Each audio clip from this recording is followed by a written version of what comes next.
Magandang araw sa inyong lahat mga kabasketball. Nagbabalik ang inyong lingkod na si Basketball PH at meron akong hatid na magagandang balita para sa mga Pinoy basketball fans. Una na dyan mga kabasketball, etong pagnanais ng bagong assistant coach ng Sacramento Kings na si Coach Jimmy Alapag na maging daan siya para may mga Filipino players na makapasok sa NBA. At alam niyo ba mga kabasketball na posible lang makapaglaro etong ating pambatong si Kai Sotto ngayong October 28, Sabado para sa Hiroshima Dragonflies. Pero bago yan, huwag kalimutan mag-like at mag-subscribe dahil dito sa Basketball PH, ang balita ay totoo at hindi inimbento. Sa kasalukuyan mga kabasketball, dito nga sa 6 na game ng Hiroshima Dragonflies ay 2 pa lang yung kanilang naipapanalo. 2-4 yung kanilang standing at pang-14 sila out of 24 teams ng Japan B-League. Medyo mabigat yan mga kabasketball kasi napakarami nilang naglalaban dyan. At meron akong good news kasi nga ngayong October 28 matatapos na yung paglalagay ng Hiroshima Dragonflies dito nga sa ating pambatong si Kai Sotto sa injury list. Nilagay kasi nila dyan si Kai September 28. 1 month po yung itinatagal niya na hindi nila pwedeng palitan yan. Injury si Kai that time. At ngayon nga October 28 magtatapos yan. Pwede na ulit nilang ilagay sa lineup etong ating pambatong si Kai Sotto o paglaruin. Back to back game yan mga kabasketball, 28 at 29.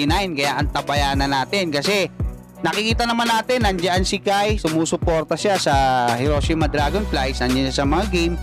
Tapos kasama si Kai noon, malaki yung naitulong niya para nga makapasok dito nga sa tinatawag nilang championship round ang Hiroshima Dragonflies last season. So kasi maganda yung naging contribution niya mga kabasketball. At hopefully gamitin na siya ng kanyang coach na si Coach Kyle Milling dito nga sa papalapit na laban nila no, sa October 28 or sa 29 para hopefully makatulong siya dyan nga sa Hiroshima Dragonflies. Ito pa magandang balita no, na magbe-benefit itong mga Pinoy ballers natin na gustong makapasok dyan nga sa NBA kasi nga nung nakaraan nagpahayag etong bagong assistant coach ng Sacramento Kings, kakapromote lang na si Coach Jimmy Alapag, na sa palagay niya ay nasa tamang landas ang mga basketball players ng Pilipinas. Nabanggit niya yan kay former PBA Commissioner Noli Eala kasi tinanong niya kung malayo pa ba tayo yung mga players natin para kumbaga dun sa level ng NBA Summer League. At mabilis na sagot ni Coach Jimmy Alapag, hindi. Baga kaya natin, parang ganon, di ba?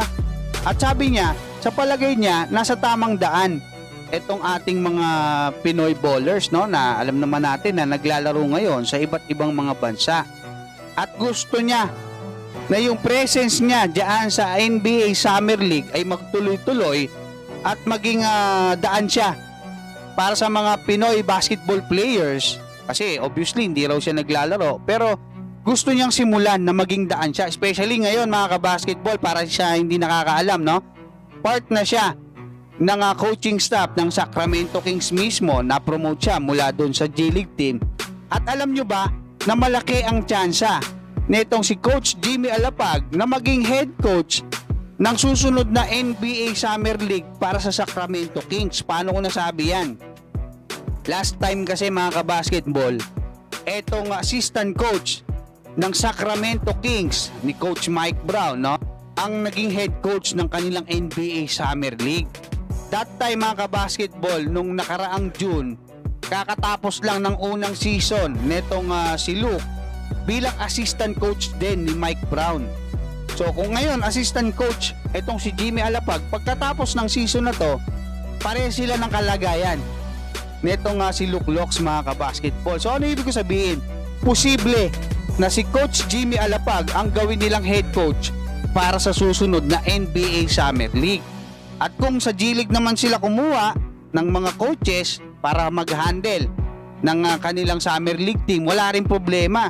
Especially kung gugustuhin ni Coach Jimmy Alapag na makialam dyan or sumama, 'di ba, sa coaching staff dahil tropa niya rin yung mga yan. So ano ibig sabihin? Napakalaking opportunity yan para sa mga Pinoy basketball players na nakikita naman talaga natin na kaya namang sumabay, especially kung NBA Summer League lang ang pag-uusapan. Sino-sino ba yung mga players na tinutukoy natin? Siyempre si Kai Soto, nandiyan si AJ Edu, si Carl Tamayo, nandiyan sila Dwight Ramos, sila Lebron Lopez, 'di ba? Sa UAAP nga meron tayong nakikita diyan sila Mason Amos, no? Nandiyan sila Kevin Kiambao, marami mga basketball, sila Dwight Ramos, Renz Abando, tsaka kung sino-sino pa na pwedeng hugutin ni Coach Jimmy Alapag if ever na siya yung makukuha na head coach ng NBA Summer League para sa Sacramento Kings. At least pag-imbita lang ng mga players mula dito sa Pilipinas, ma-showcase lang natin yung talent. Kasi may mga talent naman talaga. Sila Lebron Lopez nga, napapirma sa overtime yan. Ano problema? Visa, di ba? Di ba? Wala lang tiwala eh. Wala lang nagtitiwala. Hanggang dyan, maraming salamat at God bless sa inyong lahat.